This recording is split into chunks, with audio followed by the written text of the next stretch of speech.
Hello there, my name is Steve Waldron and I work for Vector in the UK. Today I'm going to explain the differences between two variations of AUTOSAR embedded software we provide for functional safety projects, partitioning and full safe basic software. Now if you ever had to complete a Vector eQuestionnaire for AUTOSAR basic software, one of the first questions you come across is whether your project has a required Automotive Safety Integrity Level, or ASIL, as specified by the Automotive Functional Safety Standard ISO 26262. This question is normally relatively straightforward to answer, since most ECU projects will either be assessed as quality managed, QM, or alternatively will already have derived some functional safety requirements, ranging from ASIL A, the least onerous, to ASIL D, the most onerous. The next question we will ask about your project is whether you wish to use a minimal partitioning solution or the more complicated full safe basic software, sometimes we refer to as high performance integrity. This question is somewhat more difficult to answer since it's a software architecture topic and is really an independent concept from the hopefully already known maximum ASIL level of the ECU software.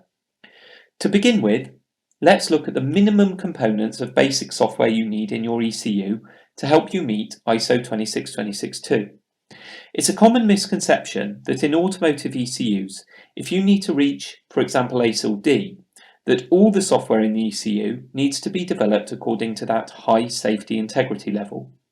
But actually, that's nearly never the case, because when we look at the software inside the ECU, most often there tends to be a mix of software from different suppliers, all with differing ASIL qualifications. For example, the MCAL might be constrained to a maximum of ASIL B, or the UDS diagnostics, which typically have no safety requirements, might have only been developed according to a QM process.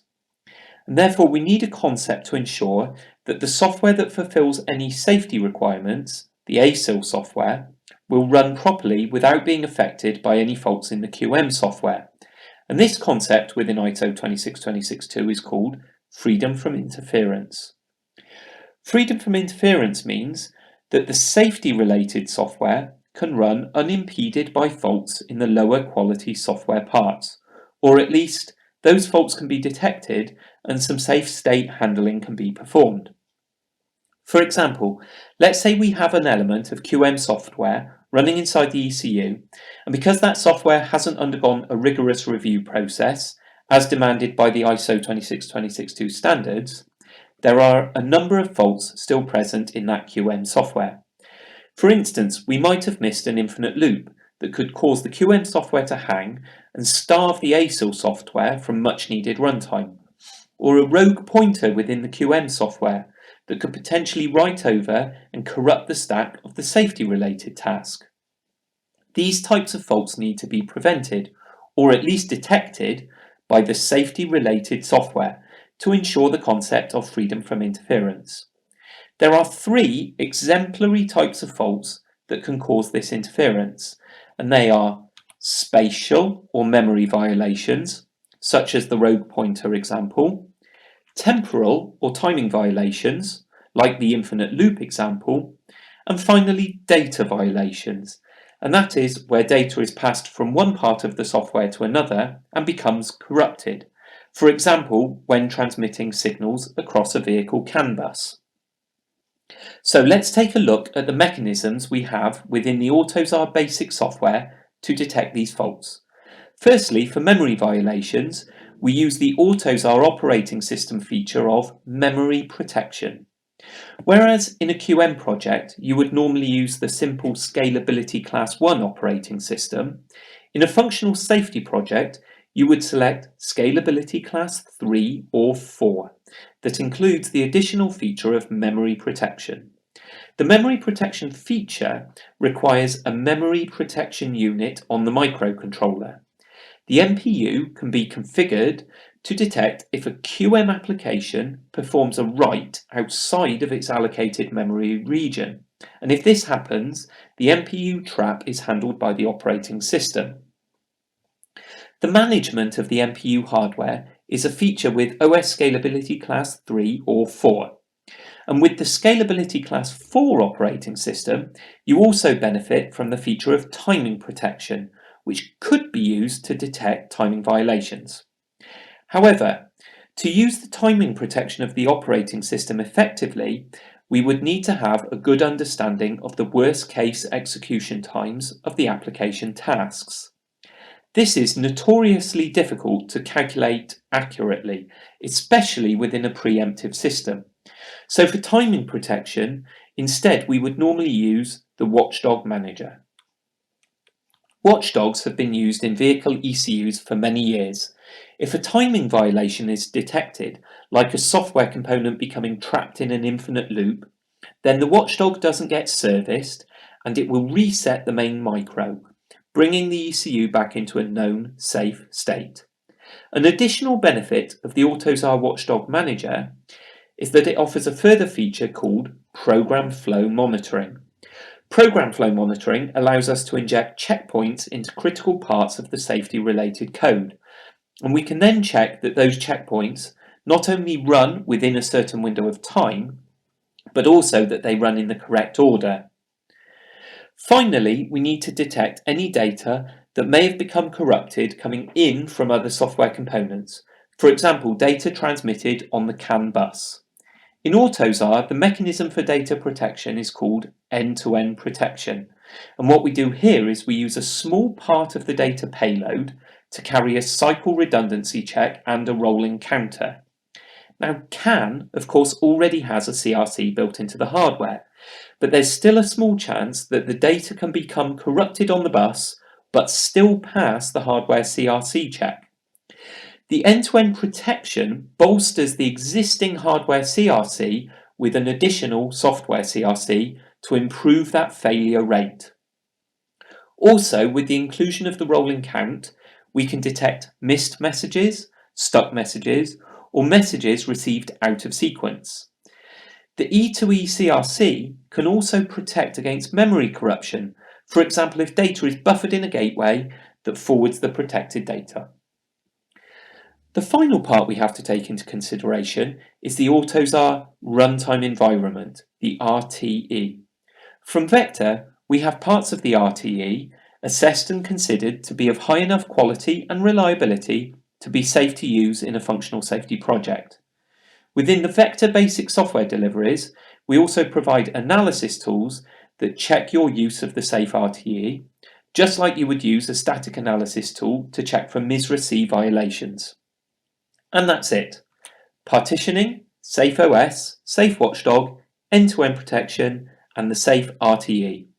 In addition to your application parts, partitioning provides the minimum set of components you need within your basic software to ensure freedom from interference in accordance with ISO 26262. But we have a problem. And the problem doesn't really start to manifest itself until you build all the software together and start running it. And this problem is this. Every time you switch context, and switching context means every time an ASIL application component swaps to a QM software component, or every time an ASIL component makes a call down to the basic software that's running in a QM context, we have to use the operating system to perform that context switch. And that context switch may even involve a reconfiguration of the MPU in hardware. Today, Vector have delivered many thousands of AUTOSAR basic software projects, and a very large proportion of those projects have had functional safety requirements and indeed use this partitioning solution. Many of those projects run very effectively and efficiently. However, a small but significant number of those projects ran into CPU runtime issues, partly caused by rather large overhead in processor time required for constant OS context switching. We found that those projects with a very high proportion of application software components with safety requirements, and that means application parts running in the ASIL context, were making very many OS context switches when regularly and rapidly calling down to the QM basic software. And this was of great enough extent to make an observable impact to the overall processor loading. So, what's the solution? Well, if you're able to uplift the basic software, And this means develop it through the ISO 26262 software development process. Then it can reside together with the application components in the ASIL context. This means when the application calls the basic software, an OS context switch is not required anymore, and the processor loading can be vastly reduced. We call this solution full safe basic software, or alternatively, because of the potentially improved runtime capacity, high performance integrity software. Our high performance integrity solution has been under development for many years at Vector, and today is already in numerous production projects globally in ECUs at automotive OEMs. It has been certified by the independent organisation XEDA, and from Vector you can get nearly all the available basic software modules developed according to ISO 26262, thereby minimising your need to partition away large parts of the basic software into the QM context area. Now, it's true to say that the full safe basic software solution isn't necessarily or always the best solution for your specific project. High performance integrity works really well when the vast majority of the application software components are ASIL. That means they have dedicated functional safety requirements. This most commonly, but not always, occurs in the higher ASIL projects, ASIL C or ASIL D. You have to keep in mind that what we're always trying to achieve is to decrease the processor loading by reducing as much as possible the number of MPU reconfigurations that the OS has to make when moving between the QM and ASIL contexts. If your project contains a high proportion of ASIL application software components, then residing the basic software also in the ASIL partition can reduce those context switches and give you more CPU runtime. On the other hand, if your project contains only a few safety requirements and only a small number of your application software components have to run in the ASIL partition, and the majority of the remaining components can run from the QM context, then you probably want to leave your basic software also in the QM partition, and that means the partitioning solution was already the most efficient solution. So to begin to conclude, for ECU projects with few safety requirements and a high proportion of QM content, we would continue to suggest the partitioning solution with safe OS for memory protection, safe watchdog for timing protection, and end-to-end protection to detect data corruption. But for those projects that have to satisfy a high number of functional safety requirements and therefore have a high proportion of ASIL content, we would propose alternatively the full safe basic software solution as a way to reside as much as possible the software in the trusted ASIL context, reducing the number of OS context switches and exploiting as much CPU runtime as possible. If you think your project would benefit from the full safe basic software solution, then go ahead and tick the majority of BSW components as ASIL box, and we will deliver you the high performance integrity solution for any components that you wish to reside in the ASIL context where these are available from Vector.